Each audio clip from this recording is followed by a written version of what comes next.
Hello everybody, hope you're all keeping really well and welcome back to a brand new video on the Infinite Baffle channel. My name is Niall and today we're going to be taking a look at the KLH Model 3 speakers. Now, in the past we've covered other KLH speakers. We looked at the Model 7s in the fairly recent history of the channel and we were really impressed by them. So we thought, why not take a look at the Model 3s, see what the smaller counterparts are like compared to their bigger brother and see if the performance is just as impressive with the much smaller cabinet. Now, if you do enjoy this video, as always, it would be really appreciated if you leave a thumbs up on it. Make sure to subscribe for weekly hi-fi content and let us know your thoughts and views on the speakers in the comments down below. It's your guys' support that allows us to continue to upload on this channel and we really appreciate it. But without any further ado, KLH Model 3s, let's get into it. We use the term brother when comparing the 7s and the 3s just now, and it is very clear that these are speakers from the same family. They are literally a smaller version of that 7 that we looked at. They've got all the same characteristics. They've got the acoustic suspension for the speaker design. They've got the sealed cabinets. They've got the high quality Lambswool grills. They include the stands that they sit on, the risers. They have that very much KLH feel to them, and they're designed much like the others again. It's kind of got this retro vintage yet still sort of modern feel to them. Retro modern, is that a thing? It doesn't seem like it should be a thing, but I'm going to say it is a thing. And with the grills on, I think they look absolutely stunning. The colour of the grills really make the cabinet pop. When you remove the grill, I think it becomes a bit more of a design that some people will love, some people will not be so keen on, but one thing that you can't deny is the quality and the finish of the whole speaker. They are a real premium product. The Model 3s come in 3 different finishes, which are the Nordic Noir, the West African Mahogany and the English Walnut. And £1,895, so just shy of £1,900, these are KLH's entry-level speaker. And that's important to note because I think when you think of entry-level, you sometimes think the performance might not be there, but at this kind of price point and with the specifications on paper, these are an entry-level speaker with a hell of a lot to offer. And another thing that actually they do have in common with the other speakers in the range is that despite the fact that they are the entry-level model, they still come with the phenomenal aftercare support that KLH offer, which comes in the form of a 10-year warranty. That is something that is going to give a lot of people a lot of peace of mind, because let's not forget again, this is a lot of money that you're investing in. So a smaller warranty can sometimes have some concerns, but 10 years is extremely extensive and just good to know you've got in your back pocket should you go for them. As we've touched upon, they are a lot smaller than the 7s that we looked at, and actually even still a lot smaller than the 5s, which are the model in between the 7s and the 3s that we're looking at today. If you don't include the riser, they are 19 inches tall, 10.5 inches deep and 12 inches wide. So still pretty big, you know, they're bigger than a bookshelf, smaller than obviously a floor stander, pretty comparable to a lot of stand mounts out there though, I would say. When you do remove the aforementioned Lambswool grill from the front of the speaker, you are greeted on the front with a 1-inch soft dome tweeter and an 8-inch paper pub low-end driver as well. And also on the rear, one of the most unique features with the KLH speakers, which again, we're going to touch upon it,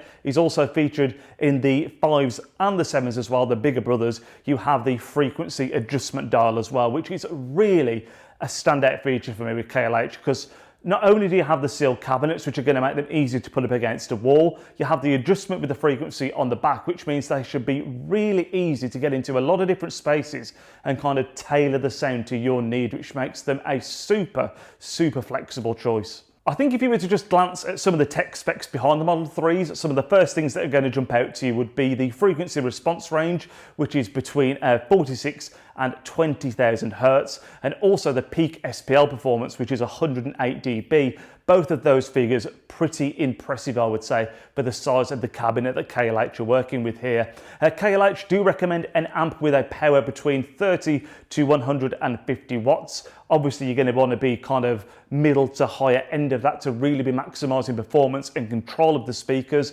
As always, we will put a link to the Audio Affair listing of these in the description down below. Audio Affair is where we do all of our listening testing. You'll be able to find full listings of the tech specs there as well, so do feel free to check that out in the description down below. When listening to the Model 3s, we paired them up alongside the Gold Note IS1000 integrated amplifier. We actually covered this in the most recent video that we did on the channel, so again, I will leave a link to that in the description and on the screen now if you do want to check that out separately.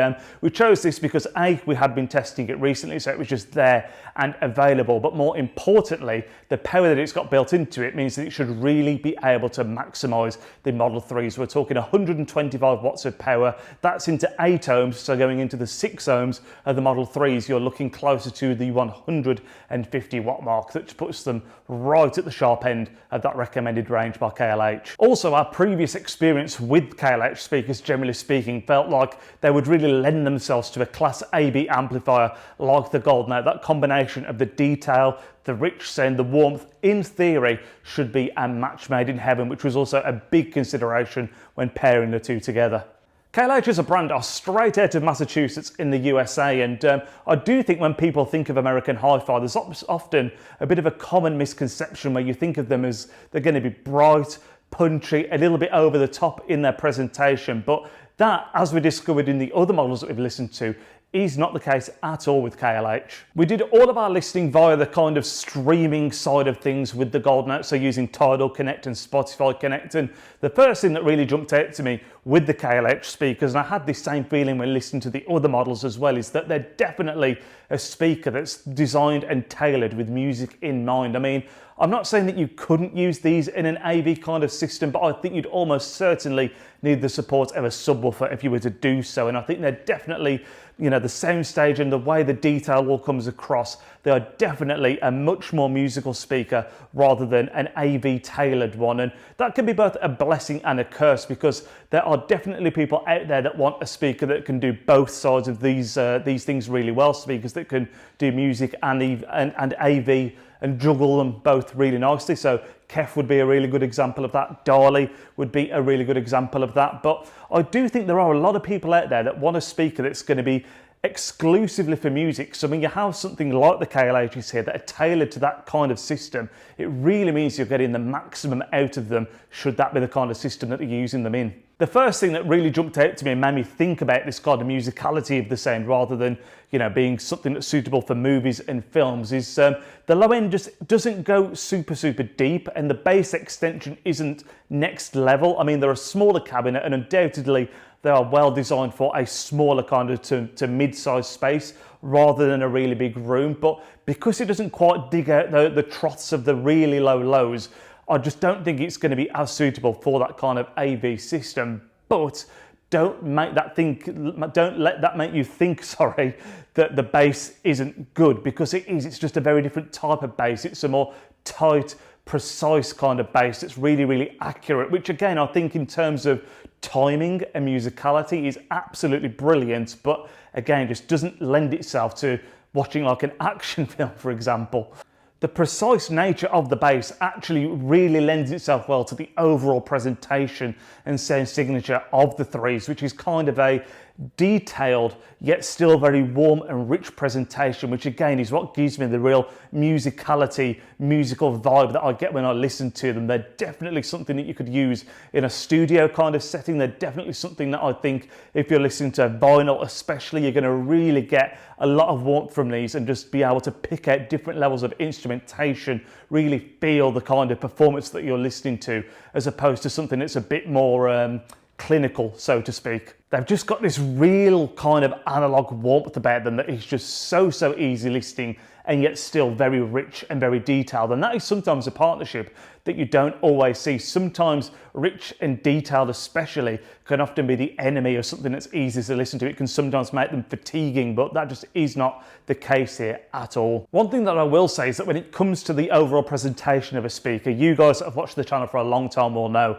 I love it when vocals are at the forefront and everything else kind of surrounds them. And though the vocals were very crisp and very clear and really, again, warm and engaging to listen to, they weren't quite as focused in the middle as I personally like them.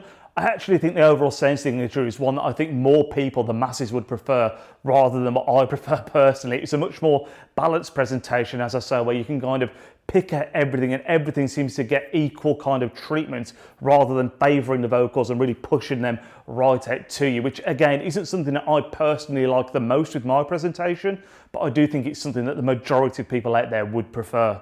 As we mentioned, the Model 3s are the entry-level speaker in the range here. Obviously at £1,900 effectively, they are not a cheap speaker, but I still think the level of performance that you get from them is exceptional at the price point that they're at, especially if you're someone that, as I've already touched upon, that's going to be using these exclusively in a music-based system, whether that's vinyl record related, whether it's streaming related, CD, whatever it might be. I really do think the value here, the bang for your buck in terms of the sound you're getting. You're not getting many speakers that sound this detailed, this musical, and this engaging at this kind of price point. They're incredibly, incredibly impressive. I think when you look at other speakers that are going to be competing against, like for like, you're talking things like the Wolfdale Aura 2s, you're talking about the JBL L82 Classics, and whilst those are both great speakers in their own right, I do think that the design and the way that they're tailored to be so musical, the KLHs, I do think it gives them a little bit of an edge that a lot of people will potentially prefer. And quite simply, I think if you're someone out there that's looking for some speakers around that £2,000 price point, especially if it's going to be a music-based system, these just have to be a speaker that you consider. They just have to be, because especially on that music front, they are absolutely outstanding, and they do give you something that a lot of other speakers don't give you with their frequency response adjustment, with their acoustic suspension design, with their overall aesthetic. I mean, again, I think there will be people out there that love the design, there will be people that aren't so keen, but I can see for a lot of people this could be their kind of X marks the spot almost. It's that perfect speaker that will have everything that they need. It's not going to be, again, for everybody, but for a lot of people this is going to be right in the sweet spot in my opinion. The three key words I'd really use to describe them would be natural, detailed and warm, and that is a fantastic combination to have a sound that's built around.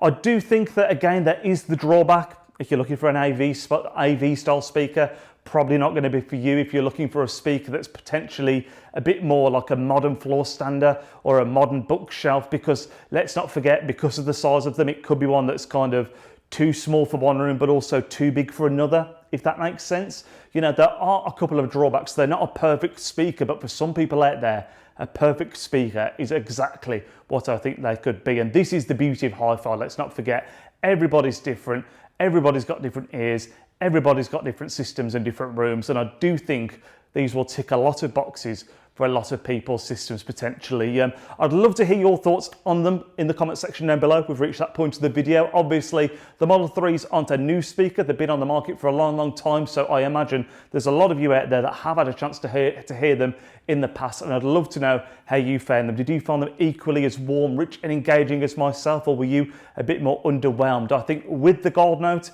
they made an absolutely outstanding combination, and again, I think if you're looking for a musical speaker, 100% worth checking out. But that is going to round off the video. Again, I hope you did enjoy it. If you did, make sure to leave a thumbs up, continue showing your love and support on the channel. We really do appreciate it, and we'll catch you all in next week's video, guys. Enjoy the rest of your weekend.